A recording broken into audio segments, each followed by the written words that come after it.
মে মাসের শুরুটা ছিল একেবারেই অন্যরকম। ব্রিটেনের বিভিন্ন এলাকায় বৃষ্টি, শিলাবৃষ্টি, এমনকি তুষারপাতও হয়েছে। অনেকে ভাবেননি কয়েক সপ্তাহের মধ্যেই দেশ জুড়ে এমন তীব্র গরম নেমে আসবে। কিন্তু ব্যাংক হলিডে উইকেন্ড শুরু হওয়ার আগেই আবহাওয়া যেন হঠাৎই পাল্টে গেল। শুক্রবার দুপুরে কেমব্রিজ, লন্ডনের হিথ্রো এবং লিঙ্কনশায়ারের ক্র্যানওয়েলে তাপমাত্রা পৌঁছায় 28.4 ডিগ্রি সেলসিয়াসে। এটিই ছিল চলতি বছরের এখন পর্যন্ত সবচেয়ে উষ্ণ দিন।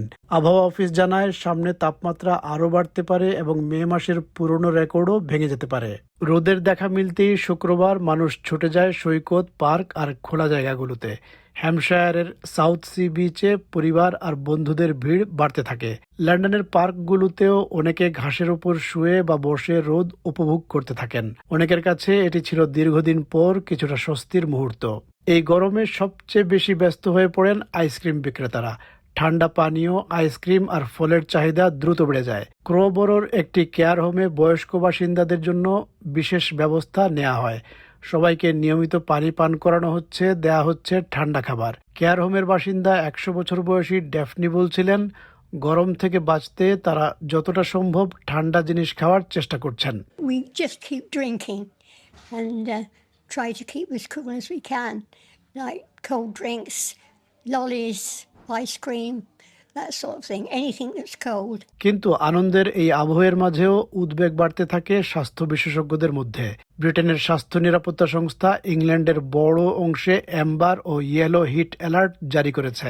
বিশেষ করে বয়স্ক মানুষ, শিশু ও অসুস্থদের জন্য এই গরম বিপজ্জনক হতে পারে বলে সতর্ক করা হয়েছে। কেয়ার হোমের কর্মীরা বলছেন, গত কয়েক বছরে পরিস্থিতি স্পষ্টভাবে বদলে গেছে। আগে এত গরম সামলানোর প্রয়োজন হতো না, এখন বাড়তি ফ্যান কিনতে হচ্ছে, অনেক জায়গায় এয়ার কন্ডিশনিং বসাতে হচ্ছে।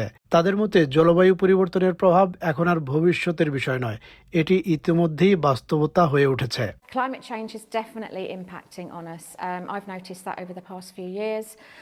We're having to purchase additional fans. We've had to have air conditioning installed in our medication room. So yeah, it is impacting. It definitely has changed over the past few years. আবহাওয়াবিদরাও একই কথা বলছেন। 1944 সালের মে মাসে টানব্রিজ ওয়েলসে 32.8 degree Celsius তাপমাত্রা record হয়েছিল, যা এখনো মে মাসের জাতীয় রেকর্ড। কিন্তু এবার সেই রেকর্ড ভাঙার আশঙ্কা তৈরি হয়েছে। আবহাওয়া অফিসের মতে জলবায়ু পরিবর্তনের কারণে এমন তাপপ্রবাহের সম্ভাবনা আগের তুলনায় 3 গুণ বেড়েছে। একসময় ব্রিটেনে 30 ডিগ্রির বেশি তাপমাত্রা ছিল বিরল ঘটনা। 1976 সালের ভয়াবহ গরম ব্যতিক্রম হিসেবেই দেখা হতো। কিন্তু গত এক দশকে প্রায় প্রতি বছরই একাধিকবার তাপমাত্রা 30 ডিগ্রির ওপরে উঠেছে। অর্থাৎ যা আগে অস্বাভাবিক ছিল, এখন সেটি ধীরে ধীরে স্বাভাবিক হয়ে উঠছে। এই গরমে কিছু ব্যবসা অবশ্য লাভবানও হচ্ছে। কেমব্রিজের একটি উন্মুক্ত সুইমিং লিডোতে মানুষের ভিড় বাড়ছে। তবে সেখানে সবাইকে সানস্ক্রিন ব্যবহার এবং ছায়ায় থাকার পরামর্শ দেওয়া হচ্ছে, কারণ রোদে অতি বেগুনি রশ্মির মাত্রাও অনেক বেশি।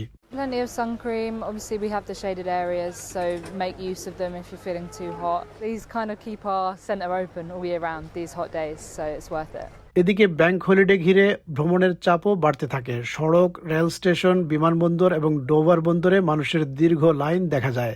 ইউরোপগামী যাত্রীরা নতুন ইউরোপীয় এন্ট্রি এক্সিট সিস্টেম চালুর প্রস্তুতির কারণে অতিরিক্ত সময় ধরে সীমান্ত পারাপারের অপেক্ষায় থাকেন।